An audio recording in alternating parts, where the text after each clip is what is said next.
9 News at 6 a.m. starts right now. This weekend saw thousands of people protest the actions of the Trump administration, and here in Colorado, people are reacting to a trend of being labeled as terrorists by the leaders on the right. And as you wake up, the Broncos and the Giants are getting ready to face off at Empower Field today, but many are wondering if the wind is going to be nearly as powerful as yesterday once that game starts. Thank you so much for joining us. I'm Lawrence Cafiti. Our meteorologist Jaden Knowles has all of the answers for the game today. It's going to be great. Amazing weather. We're talking about the upper 70s for once. Nice. The last warm day, Lauren, but let's go ahead and talk about the weather more in detail just a little bit. Looking at these current temperatures, of course, we are seeing the cool temperatures, one of the coldest mornings so far this season. We're in the low 30s across the entire region. And looking at your temperature right now at the airport, you're at 33 degrees.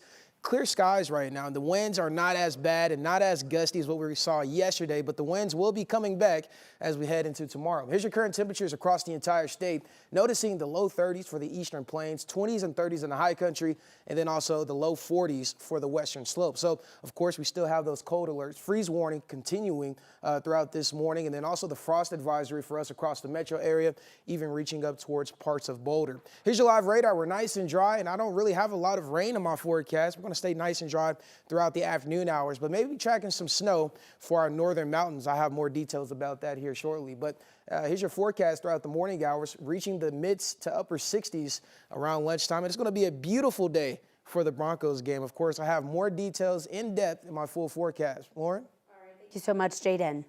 Thousands of Coloradans joined a nationwide movement this weekend, the No Kings protests in opposition to the Trump administration and its policies. This is the second protest of its kind. Here in Colorado, protests span the state, but the largest group gathered in downtown Denver. Huge crowds filled the front lawn of the state capitol before marching through the streets of Denver, at one point filling several city blocks.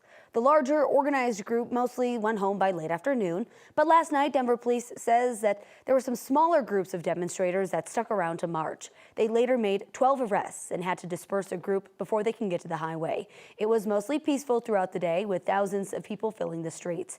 As we look at this national protest story, what made these No Kings protests different than the last is how Republicans have characterized these protesters as extremists and terrorists. We refer to it by its more accurate description, the Hate America rally, okay? And I'm not sure how anybody can refute that. The protests stretched far beyond Denver. We saw large crowds gathering in Boulder. There were also several rallies in Longmont, Littleton, Fort Collins, and even on the Genesee Overlook over I-70. You see some of those on your screens right now. These protesters also pushed back on the claims that the rallies were un-American. None of these people feel like terrorists. There's a lot of joy, there's a lot of happiness, there's a lot of smiling.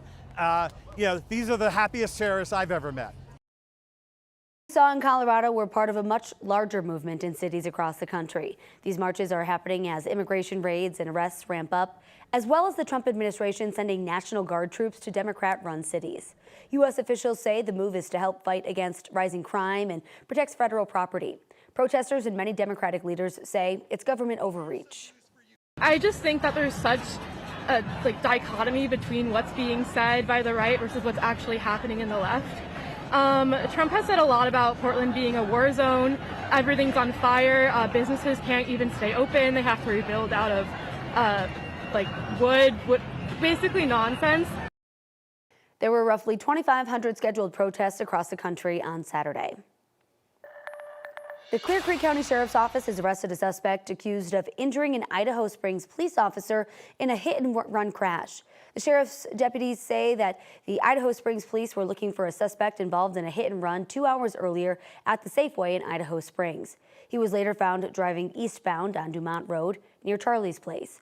Deputies were able to stop the driver, but while attempting to get him to come out, he put his truck in reverse, knocking down the officer. Authorities kept pursuing the suspect on I-70, where they were able to stop him. He was taken into custody. The injured officer was treated at the hospital and has been released.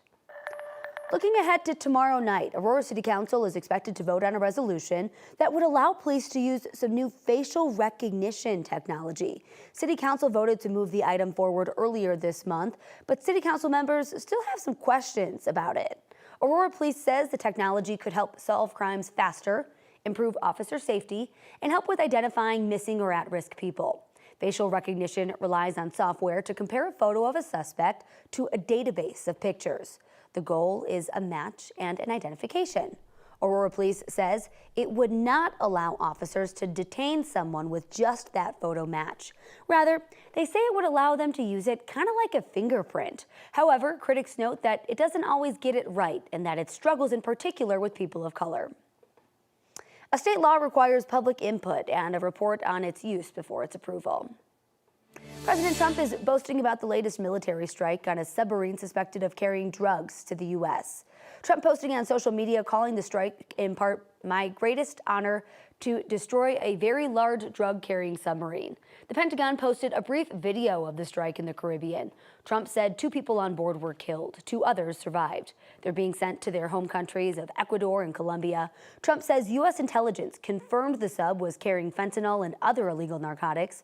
With this latest strike, U.S. military actions in the region have now killed at least 29 people on vessels suspected of carrying drugs. Obesity rates have dropped in several states, plus those struggling to get pregnant won't have to pay quite as much to start a family. 9 News medical expert Dr. Payal Kohli has those details and more in this week's Health Headlines. Topping the health headlines this week is the news that President Donald Trump announced 2 changes aimed at making in vitro fertilization, or IVF, more affordable. One of the world's leading manufacturers of fertility drugs will now offer a deep discount for American patients, and those medications could be up to 84% cheaper. Members of Trump's cabinet also previewed a plan to spur employers to offer more IVF coverage to their employees. And there's new encouraging news about the obesity epidemic in the United States. The number of states with obesity rates of 35% or higher dropped in 2024 to 19. That's down from 23 states the year before. Colorado came in with the lowest rate of obesity at 25%. But it remains unclear what is driving this trend.